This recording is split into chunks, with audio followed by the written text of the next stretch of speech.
So while I'm waiting for parts to arrive, I was going to start on making these brass sleeves. The brass sleeves hold the inner part, I don't know what you'd call it, the inner shaft, which will hold the bearing that goes to the middle that actually ends up supporting your work. So these brass pieces need to be threaded and bored on one side, then flipped around and knurled and drilled and counterbored on the other side. If I do the threaded side first, which is what I intend to do, then when I flip it around I'll have nothing to grab onto. So what my solution for that is, I am going to make a split die. So what I'm going to do is I'm going to drill and tap this, then I'm going to cut it in half, and then I will put the threaded portion in here, clamp down on it, and that should hold it in place while I work on the end that'll stick out this side. So that's my intention. So let me do that and I'll be back. So I had secretly hoped that I was done with these really large taps, but the split cullet reared its ugly head, so I'm back, they're back, and we're off and running.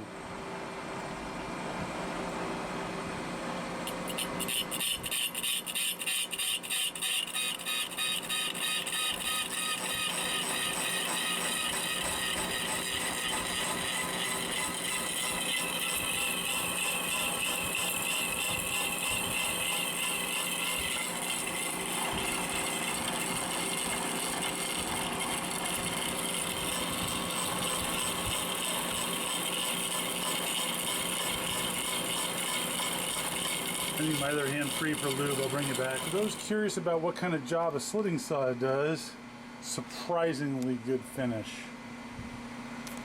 Let's see if I can get this without a glare. Did a wonderful job parting it. I mean, if I'd used a milling cutter that was a roughing cutter, it probably would have had a similar finish. It's nice and flat, really amazing finish.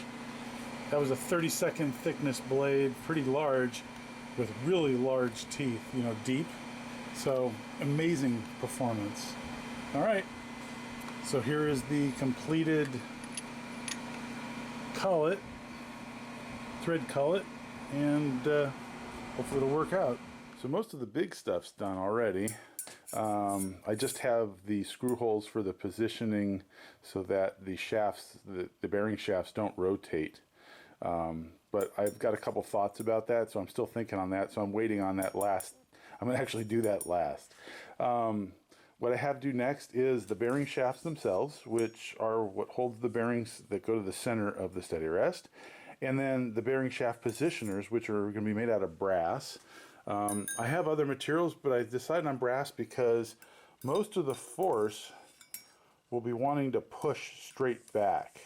And the amount of the force that isn't trying to push back is going to be delivered directly by the shafts themselves to this outer part of the steel, with a little bit in the back, but I think brass will be fine.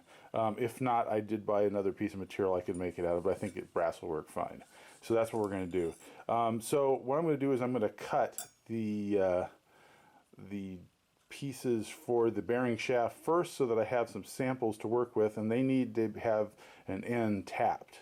So I'm going to face, chamfer, tap the three pieces of bearing shaft, and then I will move over, and that's going to be made out of this 4140 chromoly and that I have left from another project, and then I'm going to do the depth positioners out of brass, and then come back and finish these off in the mill, which they need to have some rather severe chamfers cut, and a slot cut, and a pinhole cut, and a slot to prevent them from rotating in here as well. So we're going to come back and do that. So we're going to start with the 4140, cutting off the lengths I need.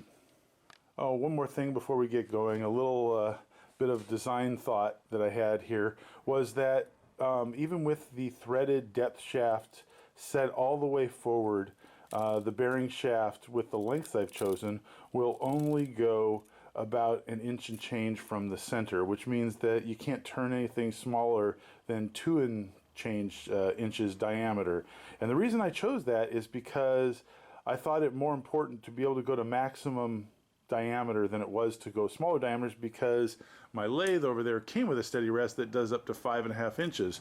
So rather than duplicate that, and I could make a universal piece, but I didn't want to.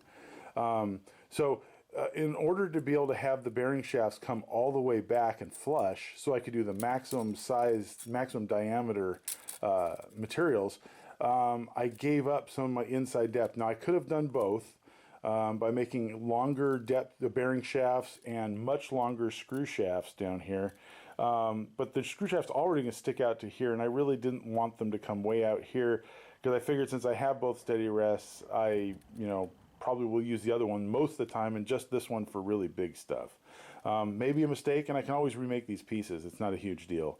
So that's my decision, and so the bearing shafts are only going to be about 6¼ inches long, and where they'll recess into the cup in the depth shaft, and then the depth shaft can come out and they can go all the way flush, and that's how I decided on my lengths. So for starters, we're going to cut some 4140 to length, drill and tap it, and chamfer the sides or relieve the sides. So I've got some pieces that I can test with the depth shafts as I make it, to make sure that the boring diameter that I'm going to do on them is correct. And as you can see from the drawing here, the bearing shaft slides into about 1 inch and change of the bearing shaft. I mean the depth screw holder. So, and then there is a screw that goes down the middle that when tightened all the way will still be a little loose, to allow it to rotate, so that you can twist the depth setter and not have the shaft have to rotate with it, because obviously that'd be a problem. So anyways, let's get started and let's go cut some 4140. All right, so we're set up here to face, drill, and tap the end of the 4140 rod. Now this is, I've elected not to cut it to length, except when I part it here. So what I have done is I have it sticking out the other side, and I'm using the spider I built that holds it centered so it doesn't flop around and damage something. And I'll try and put a link to the spider in the video if I can figure out how, so that if you're interested in making a spider for your lathe, you can sort of copy my ideas if they're any good. So let's get ready and get started, and just gonna knock out 3 of these.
So here's the first one, drilled and tapped on one end, cleaned up. This end is not to length yet, so I'm going to come back and I'm going to do all 3 of these at the same time and face them to length, and then, relieve the edge a little bit.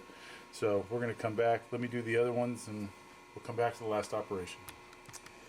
So these are the finished, well, not finished, the prepared chromoly steel bearing holders.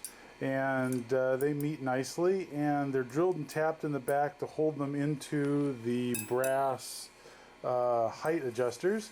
And All that's left on these guys is to chamfer, slot, and then put a keyway in here for the alignment and tightening screw.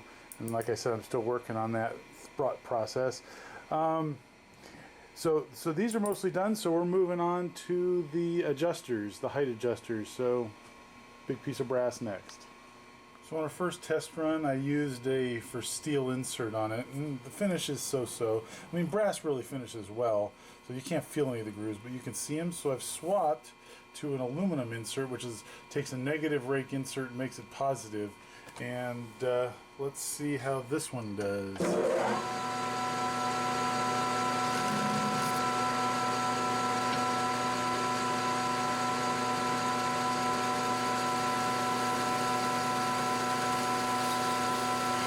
Brass is beautiful, but it sure is messy.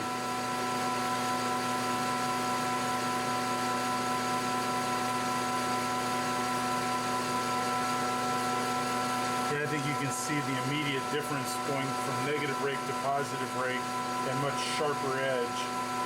Brass really likes it.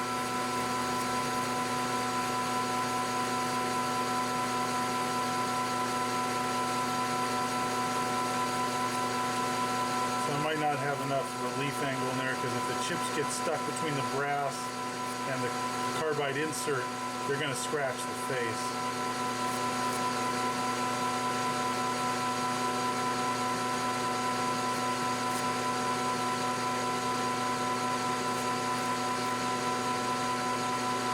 This looks like it's happening a little bit, unfortunately, but most of this material is being removed. This is just sort of a test for my own benefit.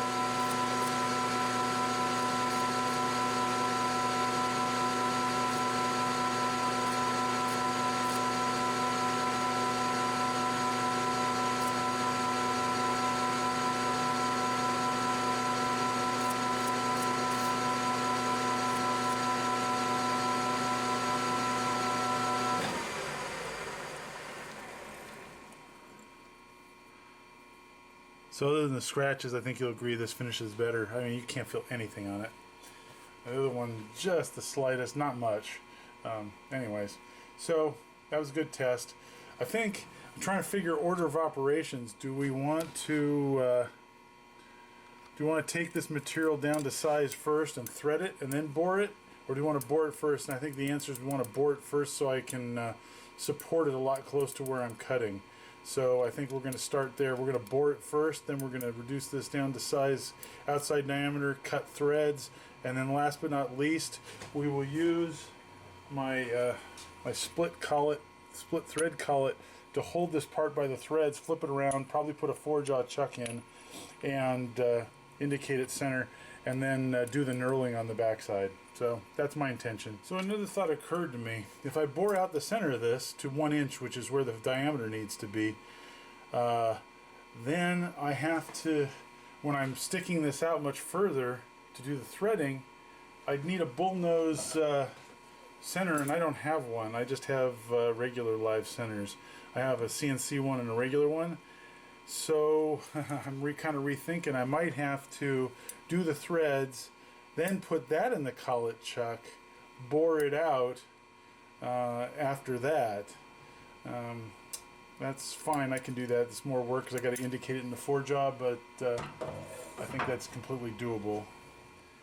So the first step is to get this down to dimension. It's 1 3/4 inch in diameter, and the final diameter of the knurling side I need to figure out based on my knurl, but for now I'm just going to take a skim cut to clean this up so that I've got something to indicate off after I part it.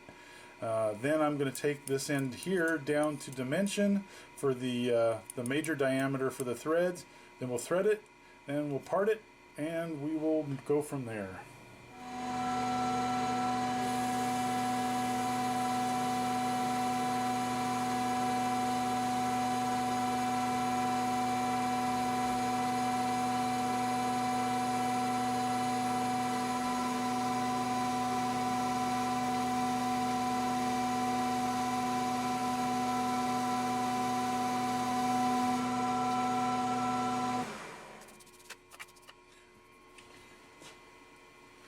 So about 1.7 diameter left. I need a bunch to come off.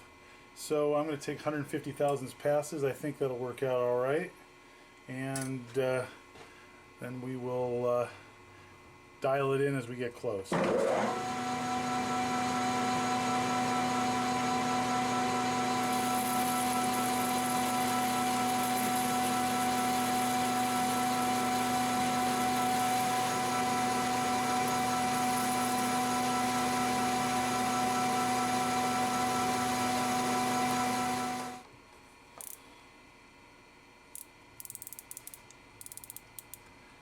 1.3991,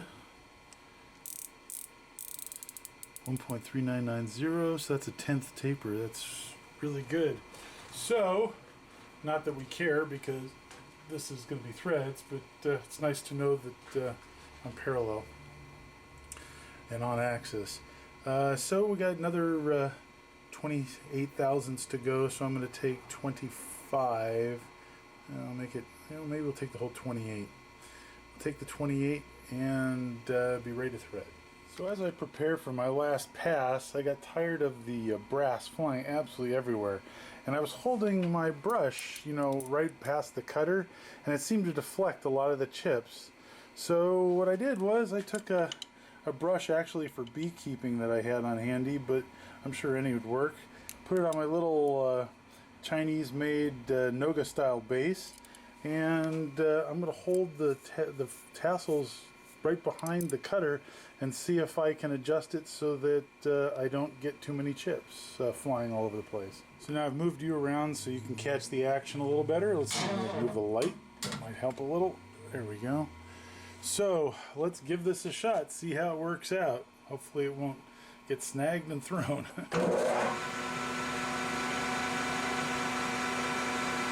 So we're going to do a 25 thousandths pass, or 26 7 thousandths pass.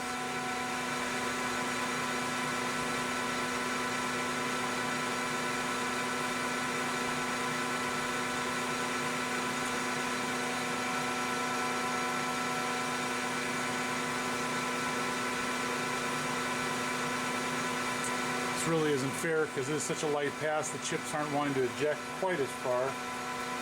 But we'll see if it'll, if it'll follow the cutter appropriately without getting stuck.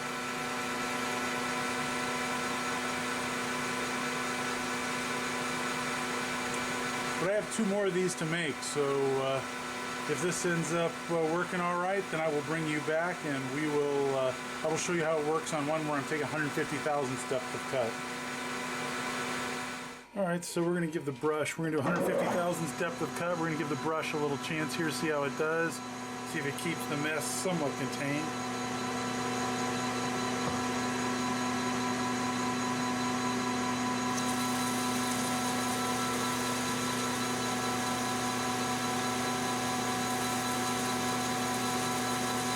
Looks like there's 2 options.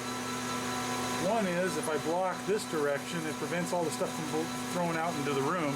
But now it's going towards my live center and over here. Kind of need 2 directions, don't I? Let me look into that.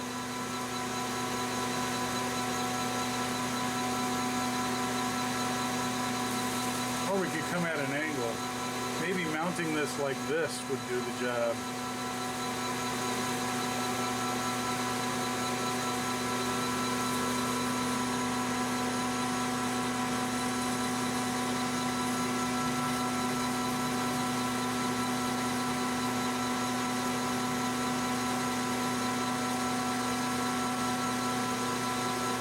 Better still.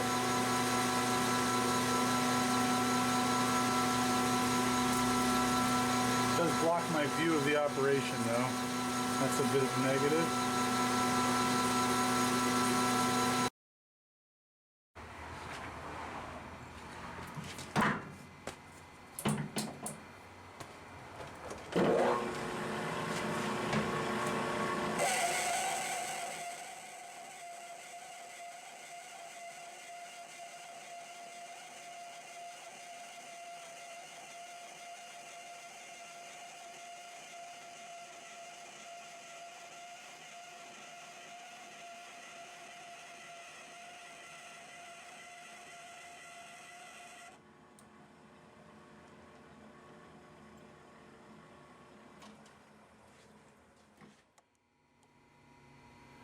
Perfect.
.313.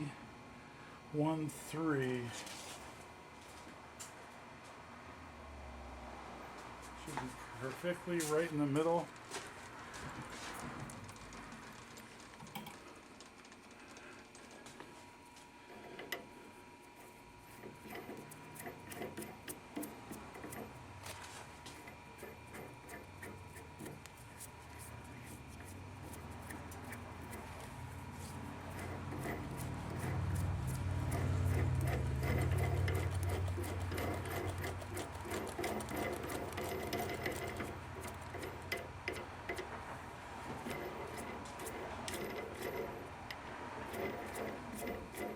It's a really nice fit.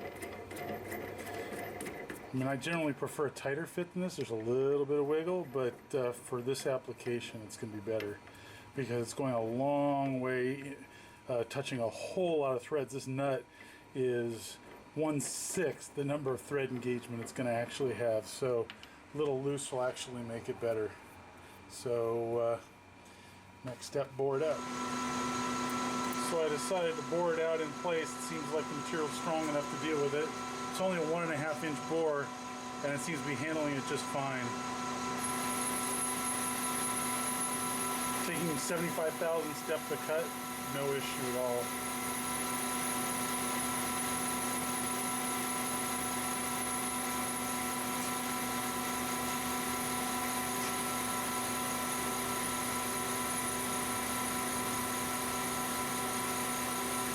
Should be my second to last cut.